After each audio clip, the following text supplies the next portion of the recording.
a fantastic book, 45books.com. You can order it directly. I'm going to tell you, there's so many, I can't possibly cover it all. No, I know. But you loved being president. You could see. You were excited about it. You were engaged about it. Well, I love doing a great job for the country. I loved being president, but I loved it because we were doing such a great job.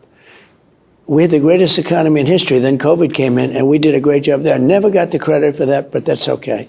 But that was so bad for the whole world. $50 trillion in damage it caused. Every country was devastated, including China. They were just a later version of it. But every country was devastated. It came in. We did a great job. We did things. We made the masks and the gowns and the ventilators. We were selling ventilators and giving them to the rest of the world. We were way advanced. And when I gave it over to them after a terrible election, a disgraceful election, but we gave it over to them, the stock market, I think, was higher than just prior to COVID coming in. And it was a miracle, actually, because we could have been in a Great Depression. We gave just the right amount of money so that businesses could make it through. And then you had a bounce back on jobs. You know, they like to take those jobs. I had the greatest job market ever created.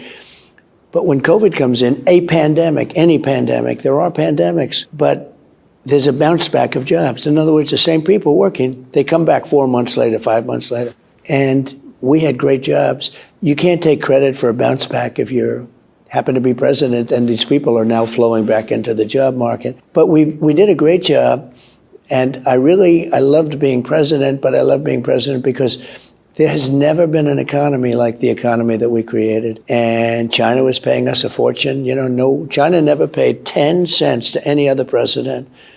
Any other president, go all the way back, and they were paying hundreds of billions of dollars to the U.S. in the form of taxes and tariffs. And I got along with China. You know, I got along. I had a lot of respect for President Xi. The press hates when you say that. I had a lot of respect, but I did.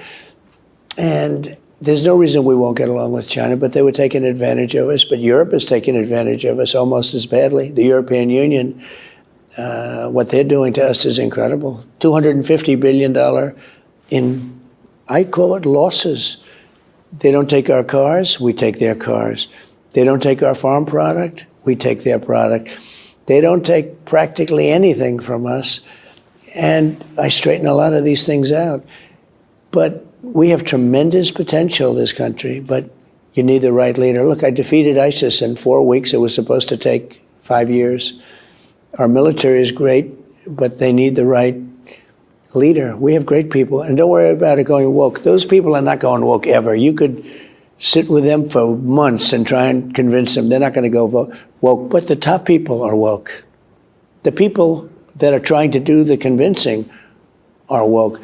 But look at the job we did in defeating 100% of the ISIS caliphate. And other than that, I got you into no wars. You didn't have any wars. But we're going to have the big war, the war of all time, if something doesn't happen. Because I don't think we have a president right now.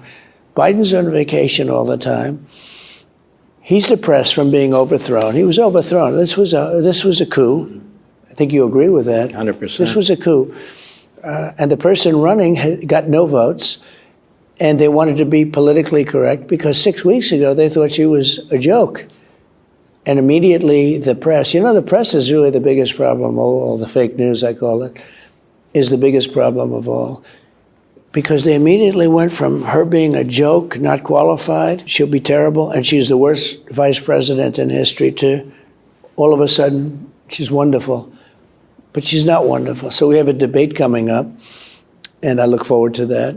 And she'll be exposed. You know, Mr. President, the press, it's very, very interesting. Before you got into the politics, the press liked you. They love me. I got that greatest press. I don't know what I did. I got the best press. I'll tell you what you did. You decided to be a Republican, strike number one. You took on Obama, strike number two. Defeated Hillary Clinton. Oh, that was a big strike. Strike number three. And you became president of the United States.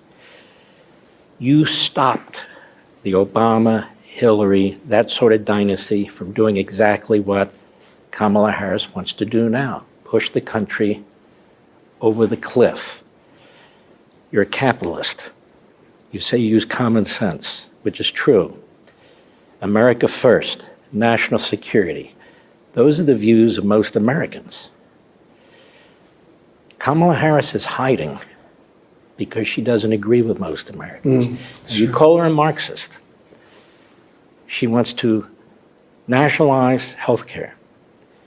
She wants to set wage and price controls. She wants to determine the price of food. She doesn't know anything about food. In every respect, her reaction is government, centralized decision-making. Do you think you're going to be able to get that point across to the American people, given the nature of the media and the fact that she plays rope-a-dope and hide-and-seek? Well, I have to go in shows like yours. This is a great show, a very highly rated show. A lot of people are watching. And you have to go in shows like this, and Sean Hannity and Laura and Jesse and a lot of other shows. There are a lot of other shows. You know, if you get good ratings, they always take you. That's the one good thing. But some are nasty. They don't want you, but they got to have the ratings, right? But I get the word out. Yeah, I think we're going to be able to. Truth has been a very great thing for me. Truth, social.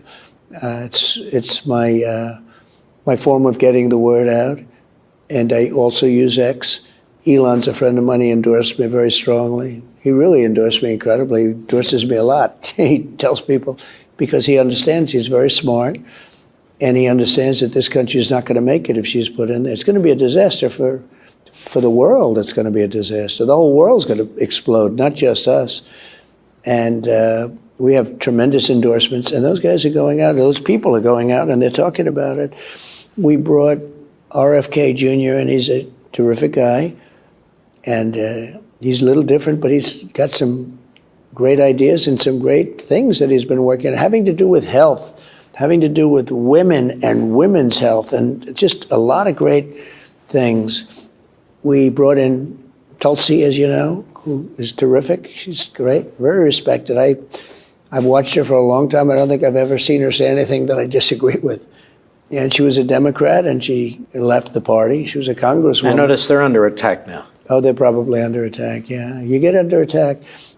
This is a tough business if you're a Republican. It's a lot easier to be a Democrat. And yet, yeah, you're right. We won against Hillary and Obama because it was all one thing. The forgotten party. My fellow citizens, It is strong. It's my duty to report The true problems of our nation. Vigorously developed, this resource will be of great benefit. where diverse nations are drawn together in common cause. I will be eternally grateful for your support.